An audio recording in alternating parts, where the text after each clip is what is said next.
Hey guys, this is student Dr. Neil, and in today's video we are gonna be talking about biological molecules. तो biological molecules का ये जो second chapter है, इसको start करने से पहले हमें एक चीज़ का पता होना चाहिए। हमारे पास एक टर्म आती है बायोकेमिस्ट्री। सो हमें पता होना चाहिए कि बायोकेमिस्ट्री क्या है और बायोकेमिस्ट्री को हमें क्यों स्टडी करना चाहिए। तो जी, बायोकेमिस्ट्री जो होती है that is actually a branch of biology which explains the chemical foundation of life.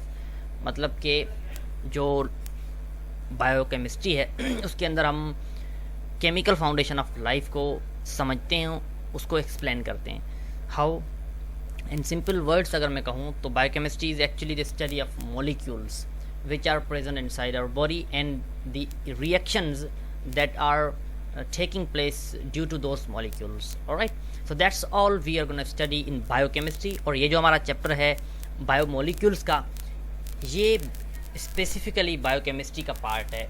Molecular biology जो है वो यहाँ से स्टार्ट होती है फर्स्ट ईयर बायोलॉजी के अंदर ये चैप्टर है। सही है, तो इसके बाद हम अपने बायोलॉजिकल मॉलिक्यूल्स को बाकायदा से स्टार्ट करते हैं।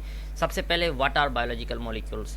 दे are actually those molecules which are produced inside living organisms.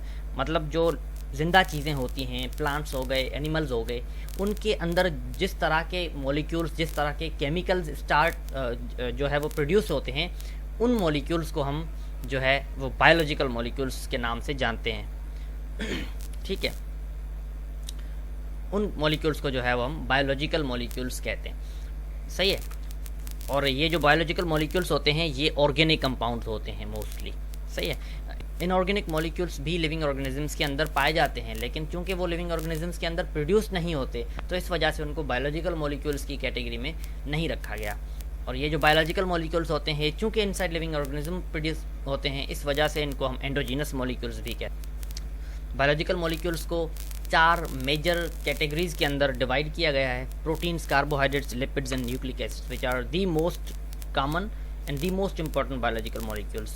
सही है, मेजर जो कैटेगरीज हैं बायोलॉजिकल मॉलिक्यूल्स की वो ये हैं। इसके अलावा भी मॉलिक्यूल्स हैं जो कि छोटे लेवल पे प्रोड्यूस होती हैं हमारे लिविंग ऑर्गेनिजम्स के अंदर, लेकिन ये मेजर कैटेगरीज हैं जिनको हम आज इस चैप्टर के अंदर, इस वीडियो लेक्चर के अंदर हम इनको एक्सप्लेन कर रहे होंगे वन बाय वन। सही है, इनके जो भी फीचर्स हैं वो सारे हम स्टडी कर रहे होंगे, इनकी स्ट्रक्चर्स को हम स्टडी कर रहे होंगे, इनके जो फंक्शंस हैं, जो इनके रोल्स हैं, उनको हम स्टडी कर रहे होंगे, इनकी जो क्लासिफिकेशन है उसको भी हम जो है वो स्टडी कर रहे होंगे। सही है, तो सबसे पहले हम स्टार्ट करते हैं प्रोटीन से। प्रोटीन का जो नाम है ये एक्चुअली प्रोटियोज एक टर्म है, जहाँ से इसको डेराइव किया गया है। ब्राज़िलियस नाम के एक साइंटिस्ट ने 1838 में सजेस्ट किया था, और ये मोस्ट अबंडेंट ऑर्गेनिक कंपाउंड्स हैं। वो क्यों? वो इस वजह से कि ये कॉन्स्टिट्यूट करते हैं 50% of the dry weight of the cell. अब आपको मैं बताऊं कि what is dry weight. Dry weight actually is the content, is the mass remaining after the evaporation of water from a cell. कोई एक सेल उठा लो मिसाल के तौर पे, उस सेल में से जो वाटर कंटेंट एवापोरेट होने के बाद उसके अंदर जो मैस ऑफ कंपाउंड्स बचता है, उस मैस को हम फिर ड्राई वेट का नाम देते हैं। उस ड्राई वेट का ये 50% बना रहे होते हैं। आधा जो वो ड्राई वेट होता है ना, वो प्रोटीन्स का बना होता है। तो इस वजह से proteins most abundant organic compounds कहलाते हैं। ये पॉलीमर्स होती हैं अमीनो एसिड्स की, तकरीबन 100 से ज़ायद जो है वो एक प्रोटीन के अंदर अमीनो एसिड्स होती हैं। कुछ बुक्स लिखती हैं कि 250 से 300 जो है वो करीब तकरीबन अमीनो एसिड्स मौजूद होती हैं most of the times, but usually 100+ हम कहते हैं।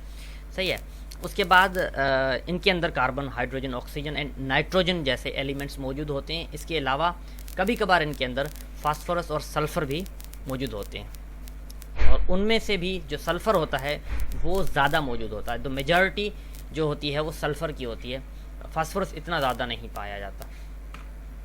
उसके बाद ये जो प्रोटीन्स होते हैं ये हमारी बॉडी के बहुत जो है वो कॉमन पार्ट्स जो हैं उनको ये कॉन्स्टिट्यूट उनको ये बना रहे होते हैं। मिसाल के तौर पे हेयर हो गया, हमारे जो हेयर हो गए, स्किन हो गई, नेल्स हो गए, हमारे जो नाखून हैं, और फीदर्स हो गए, जो परिंदों के जो पर होते हैं वो हो गए। तो ये सारे जो हैं वो स्ट्रक्चर्स हैं, इनकी प्रोटीन्स की बनी हुई कुछ स्ट्रक्चर्स हैं, कुछ कॉमन बॉडी पार्ट्स हैं। इनकी अगर सोर्सेज की हम बात करें तो सोर्सेज के अंदर एग्स आ जाते हैं, मीट गोश्त जो है वो आ जाता है, फ़िश आ जाती है, मिल्क और पल्सेस यानी हमारी जो दालें हैं वो इसके मेजर सोर्सेज हैं प्रोटीन्स के। अगर कोई बंदा है, कोई वेजिटेरियन बंदा है जो कि एग, मीट और फिश नहीं खा सकता, तो उसको चाहिए कि वो मिल्क और दालों का ज़्यादा इस्तेमाल करे।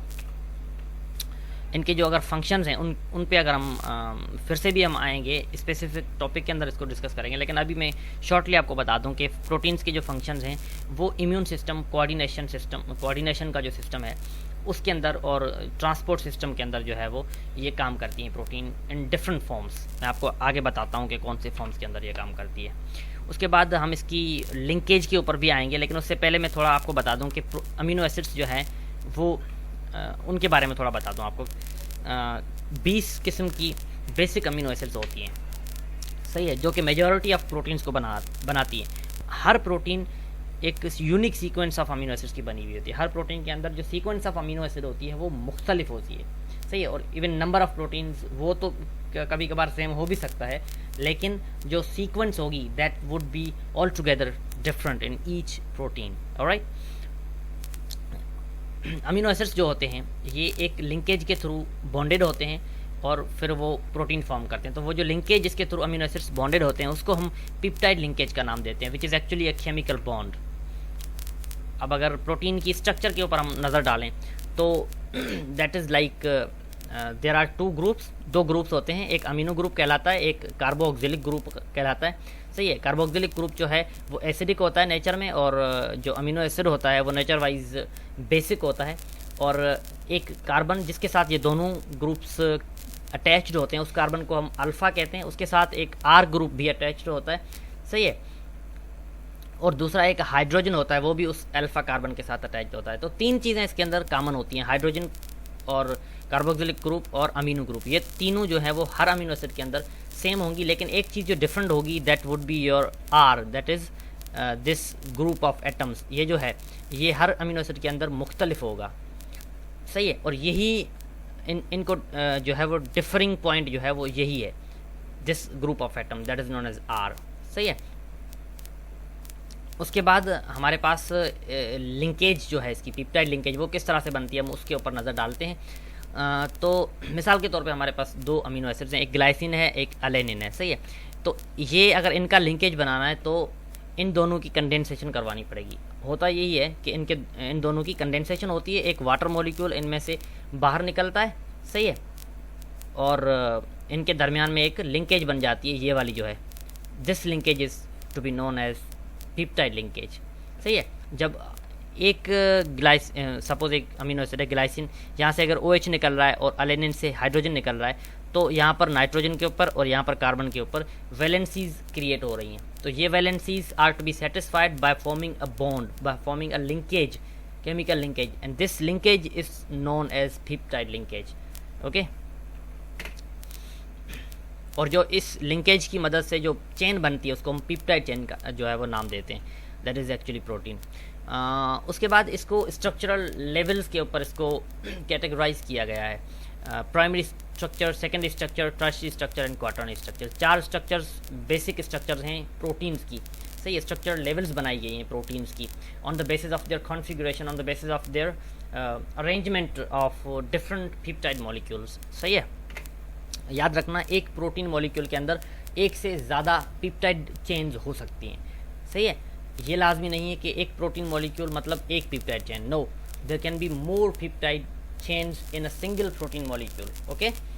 तो आ जाते हैं हम प्राइमरी स्ट्रक्चर के ऊपर। प्राइमरी स्ट्रक्चर के इसके अंदर actually linear sequence of amino acids होती है, यानी एक लीनियर चेन होती है पेप्टाइड की, हम यूँ कह सकते हैं। और इसके अंदर फ़क्त जो है वो पेप्टाइड बॉन्ड्स होते हैं, इसके अलावा और कोई बॉन्ड्स नहीं होते। किसी एक बुक में मैंने पढ़ा था कि इनके अंदर जो है वो हाइड्रोजन बॉन्ड्स भी मौजूद होते हैं, लेकिन हमारे सिंथ टेक्स्ट के अंदर और कोई बॉन्ड्स का तज़किरा नहीं किया गया। तो अगर MCQs वाइज अगर कहीं पर कोई MCQs आ रहा है सिंथ टेक्स्ट के हवाले से, तो फिर वहाँ पर आपको सिर्फ पेप्टाइड बॉन्ड्स ही चूज़ करना है, ना कि दूसरे अगर हाइड्रोजन बॉन्ड्स हैं तो वो आपको चूज़ नहीं करना। इसकी एक बेहतरीन जो मिसाल है वो इंसुलिन है, सही है। इंसुलिन एक हार्मोन होता है जो कि हमारे ब्लड शुगर को मेंटेन करता है ह्यूमन बींग्स के अंदर।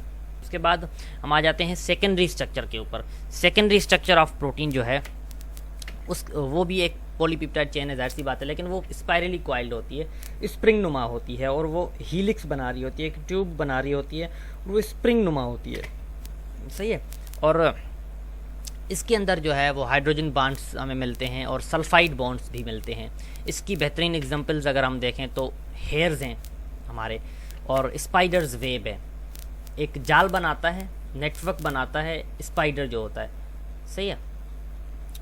तो वो भी एक किस्म की प्रोटीन है जो कि सेकेंडरी स्ट्रक्चर में आती है। उसके बाद आ जाते हैं हम टर्शरी स्ट्रक्चर के ऊपर।